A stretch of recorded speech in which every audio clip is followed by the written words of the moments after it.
Welcome to this explainer. Today we're going to dive into something pretty fascinating. Because, well, we're going to uncover why your modern anxieties, whether that's staring at the ceiling at 2 a.m. or that really deep, heavy digital fatigue you feel after a long day of screen time, why those actually aren't signs that you're broken. Not at all. Instead, what you're feeling is the ancient memory of 300,000 years of human biology just violently clashing with our hyper-structured modern world. It's what we call a profound evolutionary mismatch. So, to really wrap our heads around this mismatch, let's just start with a quick thought experiment. Imagine you saw a 5-year-old walking entirely alone into a dense forest carrying a sharpened stone knife looking for animal tracks, right? What would you do? I mean, today, you'd probably panic and call the police immediately. We tend to view childhood as this incredibly fragile period.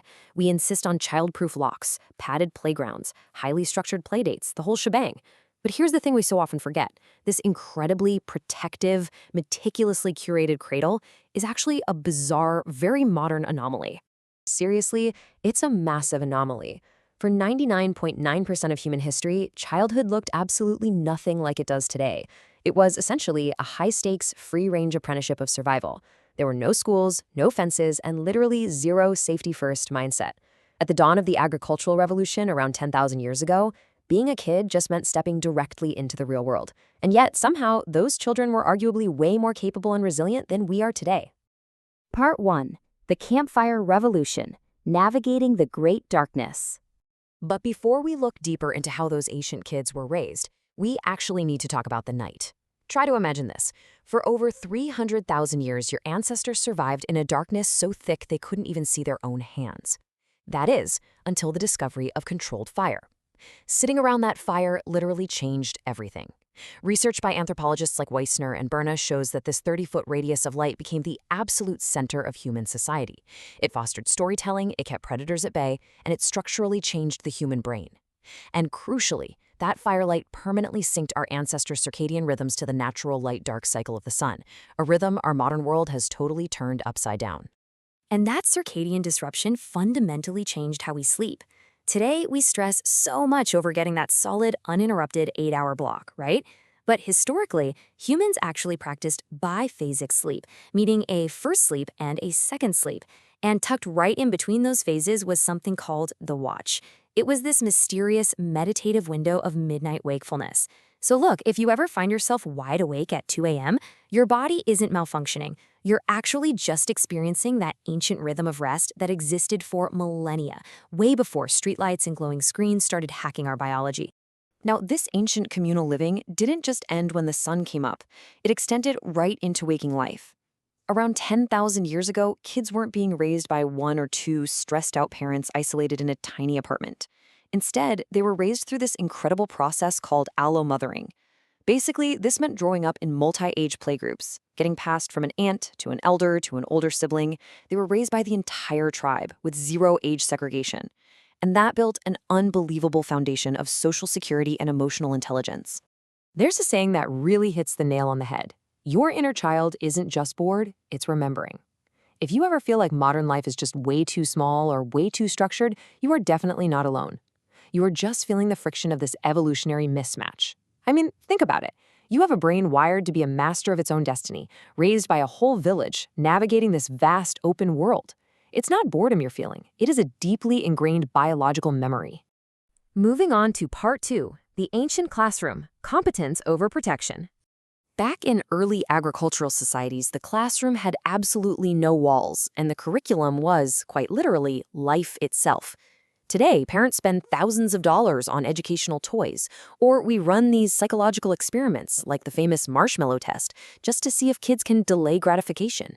But ancient kids, they practiced delayed gratification every single day through the high-stakes reality of the hunt and the harvest. In their world, failing didn't just mean getting a bad grade on a report card. It meant a burnt finger or actually missing a meal for the family. It was real, risky play. Just consider what a 7-year-old's daily schedule actually looked like back then. By age 7, you were basically a mini adult in training. You were out there helping build houses, identifying which berries could heal you and which ones could literally kill you, and reading the acoustic horizon of the forest. And here's the part that would absolutely terrify a modern parent. These kids were handed real, functional tools. Archaeologists have literally found small flint knives and fire starters that were definitely not toys.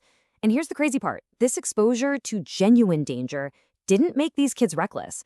Actually, scratch that. It did the exact opposite. It made them incredibly competent and capable by the time they hit puberty. And all of this competence, it came directly from self-directed play. Current biology studies actually show that when kids are allowed to navigate physical risks and sort out social conflicts without adults constantly jumping in to save the day, their prefrontal cortex develops far more robustly. So, by completely sanitizing our environments and scrubbing all the danger from our modern, sensory-deprived world, we've kind of inadvertently removed the exact friction required to build the resilience we so desperately want our kids to have.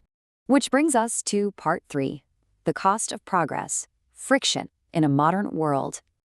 Look, progress is absolutely amazing. We no longer have to worry about tigers hunting our kids or, enduring surgery without anesthesia. That's a huge win. But the cost of trading our ancient competence for absolute modern protection is actually pretty steep. We're seeing it right now in rising anxiety, a chronic lack of focus, and this really profound disconnection from reality. Just take a look at this recent poll of 768 smartphone users. A massive chunk of people report constantly feeling this phantom vibration of a phone in their pocket, only to pull it out and see absolutely zero notifications. It's just a perfect, slightly jarring example of the sensory confusion going on between our ancient, hyper-alert biology and our digitally hyper-connected reality. We are literally wired to track predators in a forest, and instead our brains are just misfiring over invisible digital alerts. The trade-offs we've made to get here are honestly massive. We've effectively traded the vast, awe-inspiring canvas of the Milky Way for the super-quick dopamine hit of a glowing smartphone screen. We traded the boundless freedom and the sensory richness of the forest for the safety and the confinement of a fenced-in backyard. Yes, modern childhood is without a doubt the safest it has ever been in human history, but it's also created this profound sense of loss. It leaves us with a life that often just feels like a series of switches we flip on and off without even thinking. Now, obviously, we can't go back 10,000 years into the past. And frankly, without modern medicine, refrigeration, and indoor plumbing, most of us really wouldn't want to. But we can remember. We can look at the science and the history we've just covered and make a conscious choice to give ourselves and our kids just a little more silence, a little more exposure to manageable danger, and a whole lot more freedom. Because ultimately, you aren't just a product of the last 20 years of technological progress. You are 300,000 years of history trying to find your way home. So the next time you feel that modern friction, you really have to ask yourself, how will you step outside the fence today and let your ancient biology breathe?